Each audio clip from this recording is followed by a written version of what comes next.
Eventually, my knee pain was so bad that I was drinking a 40-pounder of rum and a 24 of beer every week.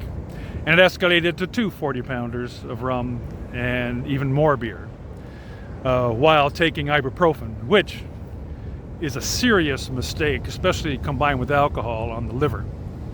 So I don't know how much damage I've done to my liver. I've never had it tested. Quantum Souls.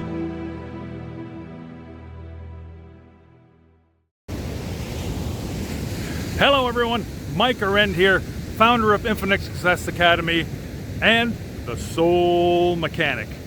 And here in another episode of Quantum Souls. Now please forgive my glasses, they're actually transitions and they have changed and transitioned into sunglasses.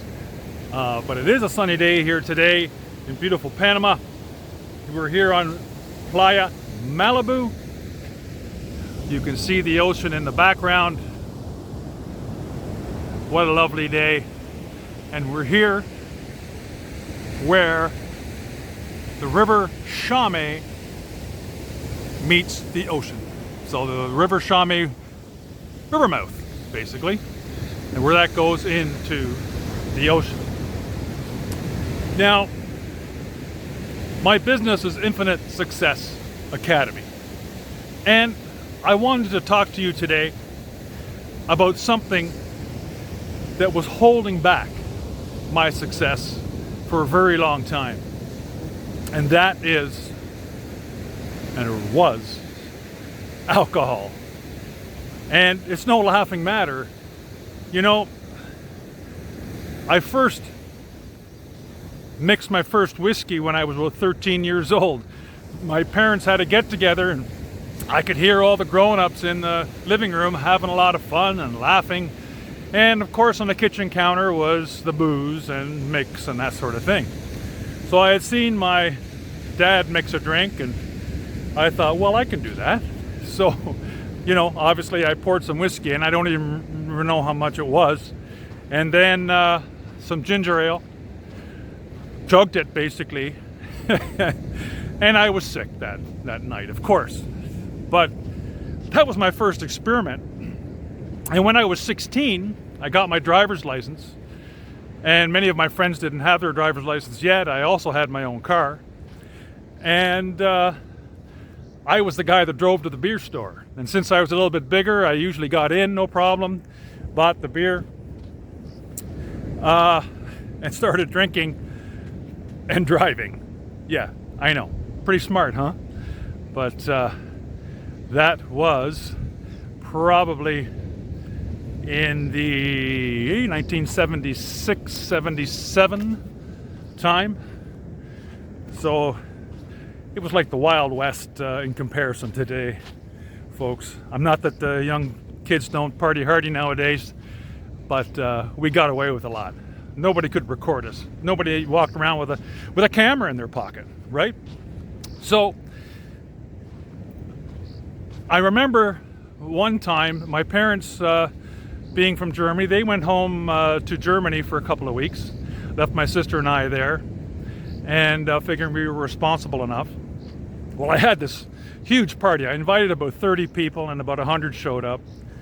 And it was an awesome party, but a few things got broken. And the next day, a buddy of mine and I, although we were, you know, slightly hungover, we decided to drink 3 or 4 beers and then go in late to school. And we went to physics class. And all we did was giggle, of course. And the teacher brought us up to the front. You could smell the booze on us. And, you know, a trip to the office followed. None of that turned out very well. But I tell you this because I kind of laid down a foundation of, hey, booze is fun. You know, I heard my parents have a great time. So I wanted to do that too. Surely this magical elixir would help me lose all my inhibitions, be the life of the party. Whatever it was, I thought maybe it would help me. So as years went by, I went to college, I joined the military, I was in the Navy, and you probably all have heard reputations of being a sailor, drinking rum, and yeah, they're all true for the most part. There was very few people that didn't drink on the ship. We drank a lot. I drank before going on watch in the boiler room and engine room, and which was not a good thing. Wasn't supposed to, of course, but I did anyway. And I ended up getting out of the Navy on a medical release because of a knee injury. And that, over the years, prompted me to actually drink more because of pain in the knee. And eventually, you know, I drank a lot, so I wasn't always with it, you know, hungover, and all those things just held me back from my success. At that point, I was in real estate. I did really well, but I continued to hang around folks that loved to party and drink, of course. So things still went downhill. I got a divorce. My dad had passed away, my mom passed away, my dog passed away. I was really low, and of course I self-medicated again. Eventually my knee pain was so bad that I was drinking a 40-pounder of rum and a 24 of beer every week. And it escalated to 2 40-pounders of rum and even more beer while taking ibuprofen, which is a serious mistake, especially combined with alcohol on the liver. So I don't know how much damage I've done to my liver. I've never had it tested for fatty liver syndrome. I'm sure there's some of that on there, and it's not functioning at 100%. But I decided to stop drinking. And I did so for the first time for about 6 months. And then slowly, you know, just kind of casually got back into it again. And of course, it started to get out of hand again. And I quit again. And then in 2022, I went with some friends of mine on a European trip. 2 of them are Dutch. One is from the British Isles. And of course, I had some German heritage. So, yeah, you know, they just couldn't wait to get to Munich to be in a beer hall.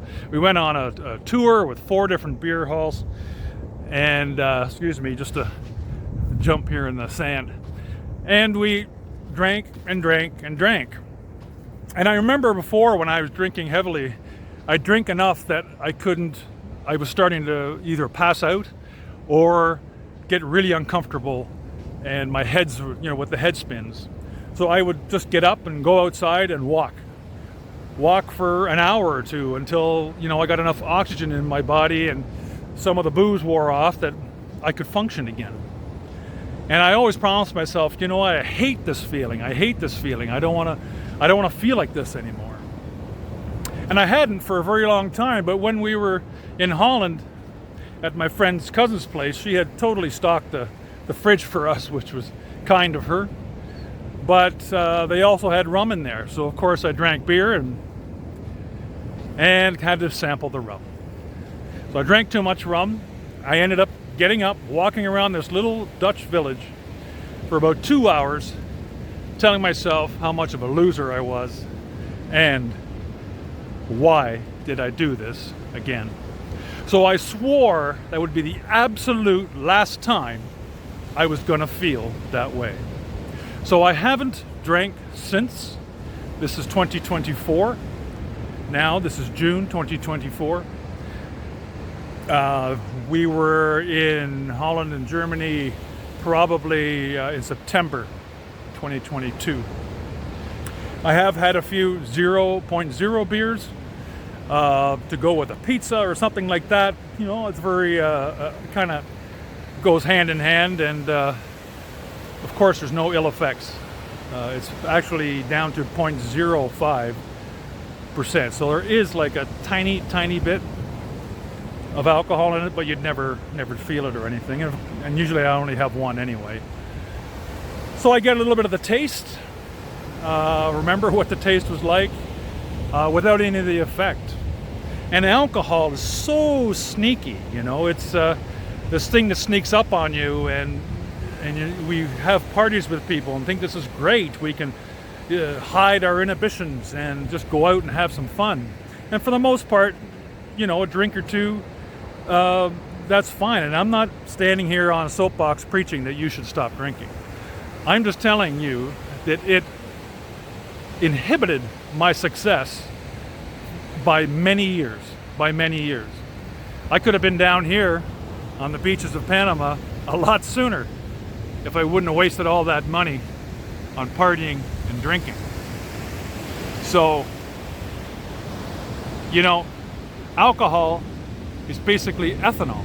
It's the same chemical composition. Now, it's not the ethanol in your gas. That is a little bit different, of course. But it's as long as it's not denatured, it's an alcohol, and you can drink it. And the ethanol and alcohol is a carcinogen, a group 1 carcinogen. The same groups that asbestos is in, that tobacco is in, all of those very harmful substances.